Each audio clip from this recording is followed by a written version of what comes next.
കറാച്ചിയിൽ സ്ഫോടനം നടന്നത് ജിന്ന അന്താരാഷ്ട്ര വിമാനത്താവളത്തിന് സമീപത്താണ്. SCO രാഷ്ട്രങ്ങളുടെ ഉച്ചകോടി ഈ മാസം 15-നും 16-നും പാകിസ്ഥാനിൽ നടക്കാനിരിക്കെയാണ് സ്ഫോടനമുണ്ടായത്.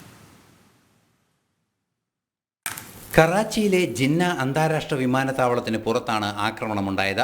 3 പേർ മരിക്കുകയും 17ഓളം പേർക്ക് പരിക്കേൽക്കുകയും ചെയ്തുവെന്നാണ് റിപ്പോർട്ടുകൾ.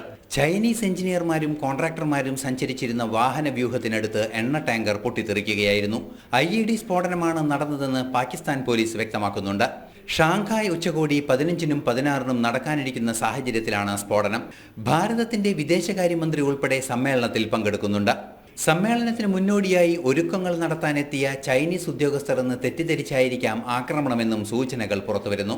ഈ സാഹചര്യത്തിലാണ് SCO യോഗത്തിനെത്തുന്ന പ്രമുഖർക്ക് നേരെയാണ് ആക്രമണമുണ്ടായതെന്ന സംശയവും ഉദിക്കുന്നത്.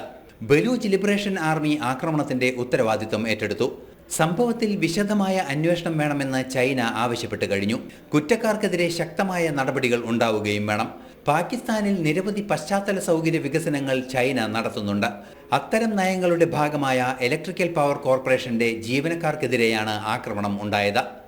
ഇന്റർനാഷണൽ ഡെസ്ക്, ജനം.